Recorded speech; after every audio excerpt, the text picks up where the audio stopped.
Hello everyone, I hope you are doing well. So today we are going to start, basically we are going to study or learn a new concept on the problems which is basically on friction chapter. Okay, I hope you can see the blocks which are given in this smart board. Okay, so this topic will be on block problem, how to solve this block on block problem. तुम लोग ये diagrams बहुत सारे numericals में देखे होंगे, तो ये सब न्यूमेरिकल्स हम लोग कैसे हैंडल करते हैं, ये प्रॉब्लम्स कभी कभी बहुत डिफिकल्ट बन जाता है फ्रिक्शंस में, हम लोग कंफ्यूज कर जाते कि कैसे हमको ये सॉल्व करना है और कौन कौन सा टाइप का क्वेश्चंस बेसिकली यहाँ में आता है. So this things we are going to discuss in this topic. This is based on friction chapter name है frictions under the chapter laws of motion. तो let's start on block problem. ऐसे block तुम लोग देखे होंगे, एक block दूसरे block के ऊपर रखा हुआ है, हम लोग कोई ना कोई ब्लॉक के ऊपर फोर्स लगाते हैं और वो पूछा जाता है कि हमारा ये बताओ कि एक्सेलरेशन इन द ब्लॉक क्या है. कभी कभी ये हो सकता है कि दोनों ब्लॉक में सेम एक्सेलरेशन हो, कभी कभी हो सकता है दोनों ब्लॉक में डिफरेंट एक्सेलरेशन हो, दोनों ब्लॉक के बीच में रिलेटिव मोशंस प्रेजेंट हो. तो ये हम डिस्कस करने वाले हैं. ठीक है, तो करना क्या है, पहले हम लोगों को सॉल्व कैसे करना है, इसका एक शॉर्टकट ट्रिक्स है. इसका 2-3 स्टेप्स हमको फॉलो करना पड़ेगा. अगर वो स्टेप्स हम लोग फॉलो करते हो तो ये बहुत आसानी से हर एक प्रॉब्लम्स बहुत आसानी से इसका सॉल्यूशंस निकल जाएगा. ठीक है, पहला तुमको करना क्या है, स्टेप नंबर 1 का मैं बात करने वाला हूं. पहले जो तुमको करना है, तुमको लिमिटिंग फोर्स निकालना है, एफ लिमिटिंग निकालना है. एफ लिमिटिंग कैसे निकालोगे, सपोज मान लो अगर कोई भी मैं ब्लॉक यहां से उठा लेता हूं, सपोज मान लो फॉर एग्जांपल इसका जो मास है ये 10 kg है और इसका मान लो 5 kg है. ठीक है, हो सकता है कि ब्लॉक में ये एक सरफेस है, हो सकता है ये सरफेस फ्रिक्शनलेस हो सकता है ये सरफेस फ्रिक्शन के साथ जुड़े हुए हो, तो कोएफिशिएंट ऑफ फ्रिक्शंस दिया जाएगा. Presently, to make the problem little bit easy, I am taking the lower surface as frictionless surface. मतलब इसका जो coefficient of frictions है ये हम लोग फिलहाल 0 मान रहे हैं.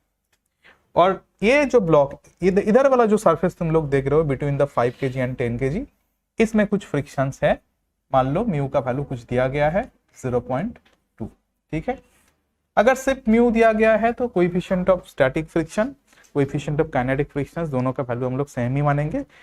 हम लोग जानते हैं कि कोएफिशिएंट ऑफ स्टैटिक फ्रिक्शंस का वैल्यू थोड़ा बहुत ज्यादा होता है कोएफिशिएंट ऑफ काइनेटिक फ्रिक्शन से. अगर अलग अलग दिया जाता है तो फाइन, अगर एक ही वैल्यू दिया जाता है तो काइनेटिक फ्रिक्शन स्टैटिक फ्रिक्शंस को कोएफिशिएंट हमारा एक ही मान के हम लोग चलेंगे. ठीक है, तो लिमिटिंग फ्रिक्शंस हम लोग पहले कैसे बनाते हैं, पहले यह तुमको जानना है. राइट, तो limiting frictions, you know frictions हमारा फॉर्मूला जो होता है फ्रिक्शंस का, that is equal to mu, that is coefficient of friction multiplied by normal reaction force.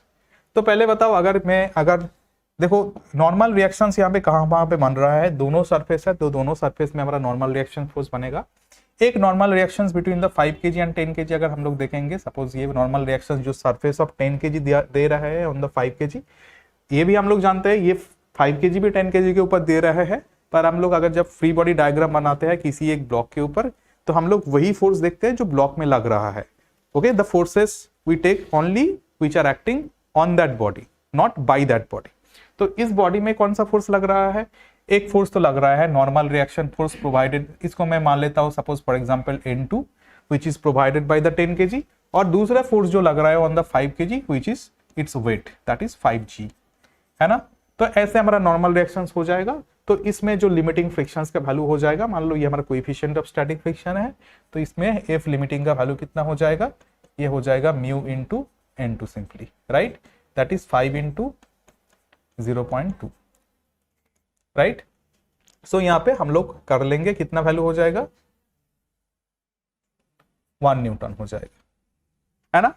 और मान लो अगर इस ब्लॉक का मैं बात करता हूं, इसमें अगर लिमिटिंग फ्रिक्शंस का वैल्यू हमारा यहाँ पे तो फ्रिक्शनलेस सरफेस है, तो यहाँ पे कोई कैलकुलेट करने का जरूरत नहीं है. फिर भी अगर हमको नॉर्मल रिएक्शन फोर्स यहाँ पे कैलकुलेट करना है, जो ये सरफेस इस ब्लॉक के ऊपर लगा रहा है, सपोज ये N1 है, तो N1 का वैल्यू कितना हो जाएगा, दोनों ऑब्जेक्ट का मास नीचे लग रहा है एक साथ, तो वेट हमारा m1 प्लस m2 हो जाएगा इंटू g हो जाएगा.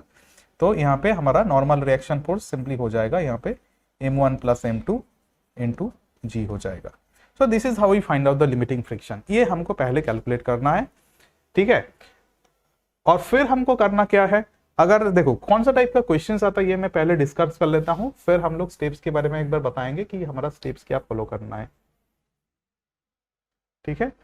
सपोज मान लो this is of 10 kg, same I am taking, this is of 10 kg and this is of 5 kg, ठीक है। हम लोग फोर्स लगा रहे हैं, सपोज मान लो इस ब्लॉक के ऊपर हम लोग फोर्स लगा रहे हैं which is of 10 Newton force हम लोग लगा रहे हैं, ठीक है। तो अगर इस ब्लॉक के ऊपर 10 न्यूटन फोर्स लगा रहे हैं तो क्वेश्चन, और ये भी हो सकता है, suppose I am not taking 10 Newton right now, suppose कुछ फोर्स F लगा रहे हैं, तो ये क्वेश्चन बोला गया है कितना हम लोगों को फोर्स लगाना चाहिए ताकि दोनों ब्लॉक एक साथ मूव करें, ठीक है।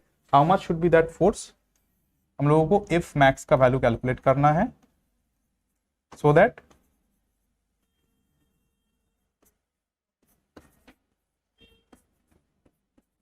both block move together,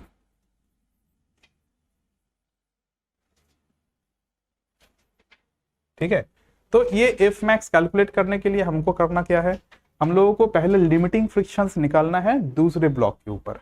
मतलब हम लोगों को फोर्स हम लोग कहाँ पे लगा रहे हैं, 10 kg के ऊपर, तो हम लोग लिमिटिंग फ्रिक्शंस निकालेंगे between the 10 kg and 5 kg, क्योंकि दोनों को एक साथ अगर मूव करना है तो ये 5 kg और 10 kg दोनों एक साथ मूव करेगा, मतलब दोनों के बीच में कोई भी रिलेटिव मोशंस प्रेजेंट नहीं होगा, दोनों का एक कॉमन एक्सेलरेशन होगा। तो हमको, क्योंकि जब हम लोग इसमें फोर्स लगाएंगे, अगर इनके बीच में कोई भी फ्रिक्शनल फोर्स नहीं होता तो सिंपली ये 5 kg ब्लॉक नीचे गिर जाता। फ्रिक्शनल फोर्स है तो इसलिए ये 5 kg 10 kg के साथ मूव करेगा, राइट। तो कैसे इसको निकालेंगे, अच्छा ये चीज बताओ कि 5 kg के ऊपर हमारा जो लिमिटिंग जो फ्रिक्शनल फोर्स होगा वो किस डायरेक्शन में काम करेगा, in which direction it is going to act.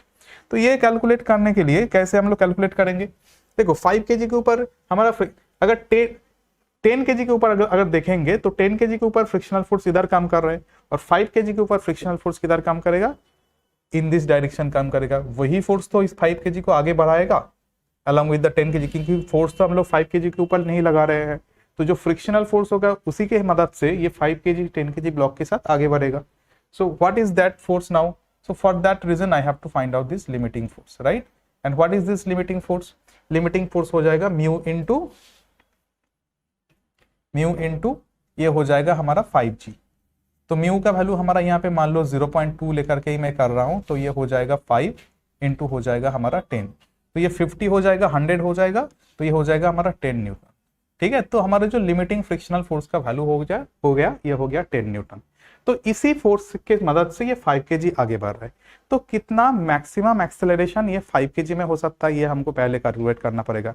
वही एक्सेलरेशन हमको इसमें भी आना चाहिए, तभी हमारा दोनों ब्लॉक एक ही साथ मूव करेगा। तो पहले तुम लोगों को स्टेप क्या है, तो स्टेप्स थोड़ा सा यहाँ पे नोट डाउन करो। This is the step that you have to follow. First of all you have to calculate the limiting frictional force on other block.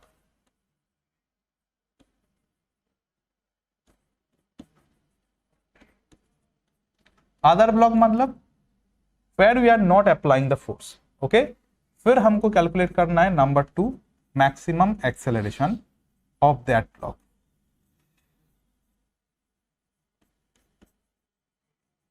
मतलब इसमें मैक्सिमम एक्सेलरेशन कितना आ सकता है, because of the limiting friction, because of the force, frictional force. तो इसमें acceleration कितना आएगा, देखो इसमें तो और कोई फोर्सेस नहीं है, एक ही है जो हमारा लिमिटिंग फ्रिक्शनल है, 10 न्यूटन फोर्स है। तो इसमें एक्सेलरेशन क्या हो जाएगा, एक्सेलरेशन का डायरेक्शन भी इधर होगा, तो acceleration is going to be simply the force that you have calculated if limiting divided by हो जाएगा इसका मास, मतलब 5, तो ये हो जाएगा 10 डिवाइडेड बाय 5 जो हो जाएगा हमारा 2 मीटर पर सेकेंड स्क्वायर। तो इसका जो मैक्सिमम एक्सेलरेशन हो सकता है ये हमारा हो गया 2 मीटर पर सेकेंड स्क्वायर, ठीक है। मतलब वही मैक्सिमम एक्सेलरेशन हमारा इसमें भी होगा।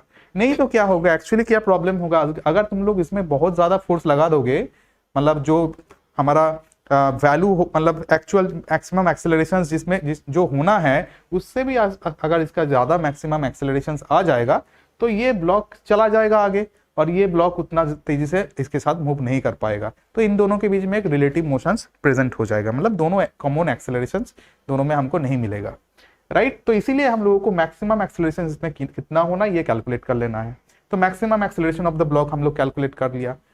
और next this is the third and final step. Final step में हमको करना क्या है, फाइनल स्टेप में हमको करना है वही मैक्सिमम एक्सेलरेशन हम लोग लगा देंगे इसी ब्लॉक में और हमारा हो जाएगा ये टोटल फोर्स कैलकुलेट।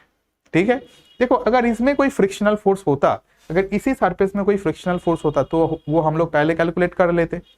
वो तो पहले तुम लोगों को चेक करना ही पड़ेगा कि हम लोग जो फोर्स लगाएंगे वो अगर मूव करेगा कि नहीं करेगा। हो सकता है जो मेरा अप्लाइड फोर्स है इससे ज्यादा फ्रिक्शनल फोर्स हो, तब ये कोई भी मूव नहीं करेगा बेसिकली। तो इसीलिए हम लोग इसमें फ्रिक्शंस नहीं माने हैं, तो frictions we have neglected here. तो अगर now we are going to draw the FBD of this 10 kg block, अगर मैं 10 kg को यहाँ से बाहर से थोड़ा सा दिखा रहा हूं तो ताकि तुम लोगों को अच्छे से समझ में आ जाएगा। तो ये हमारा 10 kg ब्लॉक हो गया। तो 10 kg में हम लोग क्या फोर्स, ये फोर्स लगा रहे हैं, यही हमको बेसिकली कैलकुलेट करना है। और इसमें देखो कोई फ्रिक्शनल फोर्स है, इसमें तो हमारा कोई फ्रिक्शनल फोर्स नहीं है क्योंकि हमारा कोई कोएफिशिएंट ऑफ फ्रिक्शन हमारा नहीं है इसमें। और दूसरा क्या फोर्स हो जाएगा, और इसमें एक्सेलरेशन कितना हो जाएगा, बोलो इसमें एक्सेलरेशन कितना होना है, what should be it's acceleration, जो हम लोग कैलकुलेट ऑलरेडी कर लिया। कितना कैलकुलेट कर दिया, what is the maximum acceleration we have calculated, here we have calculated ना 2 मीटर पर second square, right. So this is what you have to apply. और इसमें और कुछ फोर्सेस है, ये बताओ तो देख करके, और कोई फोर्सेस है कि नहीं है, डेफिनेटली है। किधर फोर्स लग रहा है, वही फोर्स यहाँ पे जो एफ लिमिटिंग हम लोग दिया, जो लिमिटिंग फ्रिक्शनल फोर्स, जो स्टैटिक, देखो इसमें दोनों एक साथ मूव करेगा, सो इसमें क्या होगा, स्टैटिक फ्रिक्शनल फोर्स तो डेफिनेटली एक होगा, तो वही फ्रिक्शनल फोर्स हमारा इसी साइड में भी काम करेगा। तो ये हम लोग मान रहे हैं कुछ बेसिकली, देखो ये हो गया हमारा फ्रिक्शनल फोर्स। तुम लोग बोलोगे सर इसमें हम लोग एफ क्यू लिखा, इसमें तो हम लोग डायरेक्टली 10 न्यूटन लिख सकते थे, राइट। तो हम लोग इसमें एफ क्यू लिया है। तो देखो ये तो हमारा वेरिएबल स्टैटिक फ्रिक्शंस है, इसलिए हम लोग इसको एफ माने हैं। अगर 10 न्यूटन में मानेंगे तो इसमें भी कोई फर्क नहीं है। तो हमारा क्या फॉर्मूला हो जाएगा, इसमें सिंपली हमारा हो जाएगा एफ माइनस, क्योंकि अगर ये हमको मैक्सिमम फोर्स कैलकुलेट करना है तो F minus F that is equal to mass into its acceleration हो जाएगा, मतलब ए मैक्स हो जाएगा, राइट। ये हो गया ना बात। तो हमको एफ कैलकुलेट करना है, मास कितना है, ये 10 है, ए मैक्स हम लोग कैलकुलेट ऑलरेडी कर ही लिए, दैट इज 2। सो इसका मास हमारा हो गया 10 मल्टीप्लाइड बाई 2, ये हम लोग ऑलरेडी कैलकुलेट कर लिए। तो ये हमारा हो गया कितना, ये 20 हो गया। तो ये स्मॉल एफ हम लोग कैलकुलेट ऑलरेडी कर चुके हैं। तो ये इसका वैल्यू कितना है, ये हमारा 10 है, तो ये एफ का वैल्यू कितना हो जाएगा, ये हो जाएगा 20 प्लस 10, दैट मीन्स ये हो जाएगा हमारा 30। तो हमारा जो टोटल फोर्स हम लोग लगा सकते हैं इसमें, ताकि इन दोनों में कॉमन एक्सेलरेशन हो जाए, ये हमारा हो जाएगा 30 न्यूटन। ठीक है, तो मैक्सिमम एक्सेलरेशन हम लोग कैलकुलेट कर लिया। तो थर्ड स्टेप में हम लोग क्या किया, apply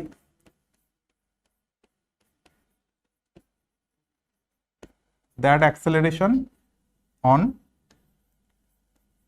the block where force is applied।